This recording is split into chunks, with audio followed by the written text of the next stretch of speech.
শুধু আজকের জন্য ২১শে নভেম্বর আমাদের ত্রুটিগুলিকে বিসর্জন দেওয়া। যদি এই চারিত্রিক ত্রুটিগুলি আমাদের স্বাস্থ্য এবং সুখ দিতে পারত, তাহলে আমাদেরকে এই রকম হতাশার অবস্থায় আসতে হতো না।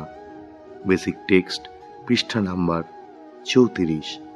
৬ এবং ৭ নম্বর পদক্ষেপের কাজ শুরু করাটা সবসময় সহজ কাজ নয়।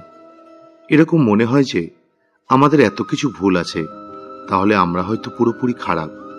আমাদের ইচ্ছে করে যে আমরা কোনো গুহায় গিয়ে লুকিয়ে থাকি। কোনো অবস্থাতেই আমরা আমাদের অসম্পূর্ণতাগুলির ব্যাপারে আমাদের সঙ্গী আসক্তদের জানতে দিতে চাই না। আমরা সম্ভবত এমন একটা সময়ের মধ্যে দিয়ে যাব যখন আমাদের চারিত্রিক ত্রুটিগুলিকে শনাক্ত করার জন্য ও সেগুলিকে দমিয়ে রাখাটা নিশ্চিত করার জন্য আমরা আমাদের বলা প্রতিটি কথা এবং আমাদের করা প্রতিটি কাজকে পরীক্ষা করতে থাকি। আমরা হয়তো যে কোনো একটা নির্দিষ্ট দিনের দিকে ঘুরে তাকাতে পারি, আর সেই দিনটিতে নিশ্চিতভাবে সবচেয়ে অপ্রস্তুত করে দেওয়ার মতো যে কথা আমরা বলেছি তা নিয়ে চিন্তা করতে থাকি। আমরা যে কোনো মূল্যে এইসব ভয়ঙ্কর বৈশিষ্ট্যগুলি থেকে মুক্তি পাওয়ার জন্য মরিয়া ও দৃঢ় প্রতিজ্ঞ হয়ে উঠি।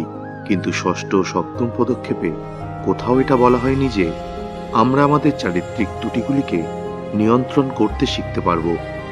বরঞ্চ আমরা এগুলির দিকে যত বেশি করে মনোযোগ দেব, তত বেশি জোরালোভাবে এগুলি আমাদের জীবনের গভীরে প্রেথিত হবে। আমরা যেভাবে আমাদের আসক্তিকে নিয়ন্ত্রণ করতে পারি না, তেমনি আমরা আমাদের ত্রুটিগুলিকেও যে নিয়ন্ত্রণ করতে পারি না, এটা বুঝতে নম্রতার প্রয়োজন হয়। আমরা নিজেরা নিজেদের ত্রুটিগুলিকে দূর করতে পারি না। আমরা শুধুমাত্র একজন প্রেমময় ঈশ্বরকে সেগুলিকে দূর করার জন্য প্রার্থনা করতে পারি। কষ্টকর কোনো কিছুকে চলে যেতে দেওয়াটা আনন্দদায়ক কোনো কিছুকে ছেড়ে দেওয়ার মতোই একই রকম কঠিন। কিন্তু আসল ব্যাপার হলো, এগুলিকে ধরে রাখতে গেলেও অনেক কাজ করতে হয়।